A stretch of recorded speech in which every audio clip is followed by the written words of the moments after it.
Et si dès demain, un pilote polonais devait ouvrir le feu sur un avion russe perdu au-dessus de la mer Baltique? Imaginez, deux chasseurs polonais décollent en urgence pour intercepter un Il-20 GT, appareil militaire russe surgissant sans avertissement, ni plan de vol, ni transpondeur, dans les eaux internationales. À Varsovie, la nouvelle explose. Médias, réseaux sociaux, tout s'enflamme. Beaucoup estiment qu'il faut répondre par la force, que la Pologne ne peut plus tolérer la moindre provocation. Mais le débat fracture le pays.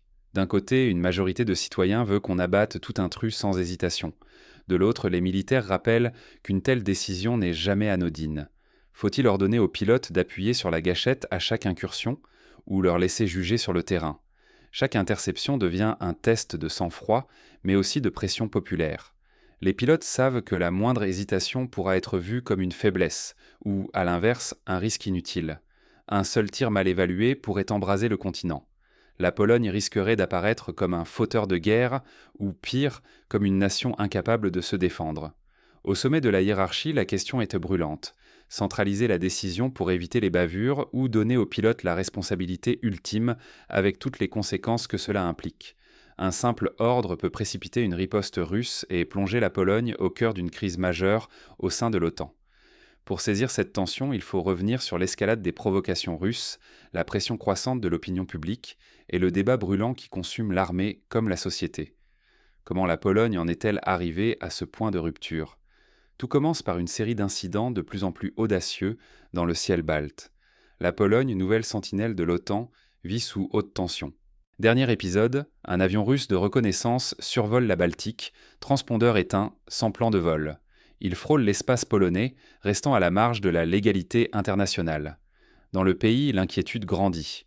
Pour la majorité, il faut répondre avec force. Près de 2 tiers des Polonais réclament que l'armée abatte tout appareil jugé dangereux. Cette pression populaire pèse lourd sur les épaules du commandement, déjà éprouvé par les provocations répétées de Moscou. Mais l'unité affichée masque des fractures profondes.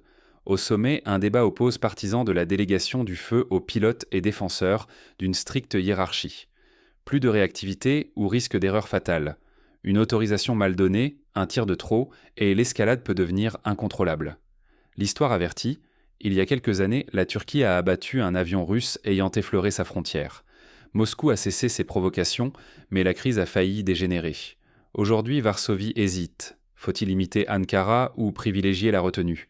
À chaque incident, la marge d'erreur rétrécit. Une seule seconde d'hésitation ou d'excès, et la Pologne risque de précipiter l'Europe dans la crise. La crédibilité de Varsovie au sein de l'OTAN, tout comme la stabilité régionale, se joue à chaque décision éclair. Mais pendant que Varsovie affronte ce dilemme brûlant, Moscou déplace le théâtre de la confrontation. Dans le Grand Nord arctique, une autre partie s'engage silencieusement. Faut-il confier aux pilotes sur le terrain le pouvoir d'ouvrir le feu ou réserver cette décision au haut commandement? Ce dilemme aigu et dangereux fracture l'état-major polonais. Certains généraux défendent la délégation. Pour eux, seul l'officier sur place, devant un avion intrusif qui garde le silence, peut juger la menace à l'instant précis. Le général Polko affirme, face à une violation manifeste, c'est la personne dans le cockpit qui doit trancher, car elle perçoit tout, en temps réel. Déléguer, c'est offrir une réactivité vitale, mais c'est aussi risquer l'irréparable, abattre par erreur un appareil civil ou déclencher une escalade incontrôlable. Le général Patsek, lui, exhorte à la retenue. Chaque tir doit être pesé, chaque conséquence anticipée. Un geste trop prompt, et c'est la catastrophe diplomatique ou l'accident tragique. Trop d'attentes et la menace peut frapper. L'ombre du précédent turc plane. En 2015, Ankara abat un bombardier russe après une incursion brève. Moscou met fin à ces provocations, mais la tension flambe entre les deux pays. Ce souvenir hante les débats polonais. La société, de son côté, réclame fermeté et rapidité, accentuant la pression sur l'armée. Pourtant, la moindre erreur pourrait précipiter la Pologne dans un affrontement avec la Russie, avec des répercussions bien au-delà de ses frontières. Ce débat dépasse la doctrine militaire. Il incarne l'équilibre fragile entre vitesse, contrôle et responsabilité. À chaque seconde, l'enjeu n'est rien de moins que la sécurité nationale et la stabilité européenne. Mais derrière ces débats internes, une autre menace se dessine. L'Arctique, théâtre d'un nouveau bras de fer militaire, devient le terrain d'expansion stratégique de Moscou. Alors que tous les regards sont fixés sur la Baltique, une autre bataille silencieuse prend forme, bien plus au nord. Dans l'ombre, la Russie rebâtit ses bastions militaires sur la péninsule de Kola, tout près du cercle arctique. Ici, le béton des bunkers s'enfonce sous le permafrost, tandis que les quais s'emplissent de nouveaux brise-glaces à propulsion nucléaire. En quelques années, Moscou a transformé ses bases en forteresses. Les missiles stratégiques dorment désormais sous terre, protégés du feu ennemi, tandis que des exercices navals incessants rythment le silence polaire. La Russie montre les dents. Contrôler le Grand Nord devient une priorité, au même titre que la mer Noire ou le Pacifique. Cet affichage de puissance vise un objectif limpide, contrer l'avancée de l'OTAN dans le nord de l'Europe. Malgré les sanctions et les revers en Ukraine, Moscou entend prouver que sa dissuasion nucléaire reste inviolable.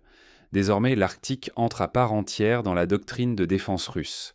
De nouvelles frontières se dessinent, la mer de Barents et la ligne Guyuk, route glacée reliant le Groenland, l'Islande et le Royaume-Uni, deviennent des verrous stratégiques. En cas d'escalade, les sous-marins et missiles traverseraient en quarteux ces couloirs gelés. Ici, le contrôle du Nord n'est plus seulement une question d'orgueil, mais de survie nationale. Les chancelleries européennes s'inquiètent. On craint l'ouverture d'un nouveau front ingérable, où la moindre erreur pourrait dégénérer. Pourtant, certains experts scandinaves relativisent. La Russie réalloue ses forces arctiques, affaiblies sur d'autres théâtres. L'équilibre reste fragile, la confrontation directe n'est pas encore inévitable. Mais la lutte pour les ressources et le rôle nucléaire de l'Arctique donnent à cette militarisation une portée mondiale. Le moindre incident pourrait tout faire basculer, transformant la tension glacée en crise brûlante. Pendant ce temps, à Varsovie, chaque nouvelle provocation aérienne russe fait monter la pression. La société polonaise, elle, exige des réponses plus fermes et rapides. Quand chaque choix pèse lourd, quelles leçons tirer de ces incidents alarmants ? D'abord, l'entraînement réel doit l'emporter sur la mise en scène. Trop souvent, la communication politique camoufle un manque de préparation ou des priorités brouillées. Rassurer la population par des slogans sans renforcer les compétences des équipages, c'est jouer avec le feu. La délégation sur le terrain reste vitale, mais jamais sans garde-fou. Le pilote doit pouvoir décider en pleine crise, à condition d'être formé et encadré. Seul un équilibre précis entre autonomie et responsabilité évite la faute fatale et l'escalade avec Moscou. Autre piège, disperser les forces sur des tâches secondaires. Chaque soldat, chaque ressource doit rester dédié à l'essentiel. Défense aérienne, veille stratégique, adaptation rapide. Les opérations civiles ou médiatiques, aussi nobles soient-elles, ne doivent pas détourner l'armée de sa mission première. En Arctique, la pression monte chaque jour. Les provocations et survols hostiles vont se multiplier. Anticiper, c'est coopérer davantage avec les alliés, échanger les renseignements, s'entraîner ensemble pour prévenir toute surprise exploitable par l'adversaire. Mais l'essentiel, c'est la pédagogie. Le public réclame des ripostes immédiates, mais céder à l'émotion, c'est risquer l'engrenage. Il faut expliquer, informer, marteler les conséquences. Une fois l'étincelle lancée, nul ne maîtrise l'incendie. La peur ne doit jamais guider la stratégie. En somme, former mieux, déléguer avec discernement, se concentrer sur le vital, anticiper les évolutions arctiques et garder la tête froide dans la communication. C'est la seule voie pour protéger la sécurité nationale sans sacrifier la stabilité européenne. Or, face à la prochaine provocation, la pression sur les décideurs ne fera que grandir. Jusqu'où la Pologne est-elle prête à aller pour défendre ses lignes rouges ? Et vous, dans l'instant décisif, feriez-vous confiance à la chaîne de commandement ou à l'instinct d'un pilote seul face à l'inattendu ? Car parfois, la paix tient à une unique décision, arrachée en quelques battements de cœur sous une pression vertigineuse. Faut-il donner ce pouvoir ultime à ceux qui vivent le danger ou garder le contrôle entre les mains d'un état-major loin du cockpit ? L'opinion publique exige souvent des réactions rapides, des réponses dures.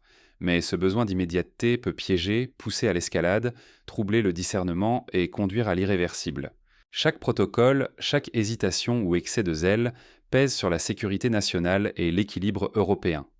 À l'heure où la militarisation de l'Arctique s'accélère, la question dépasse la simple tactique. Elle devient éthique, existentielle, jusqu'où faire confiance au jugement humain quand technologie et diplomatie s'essoufflent.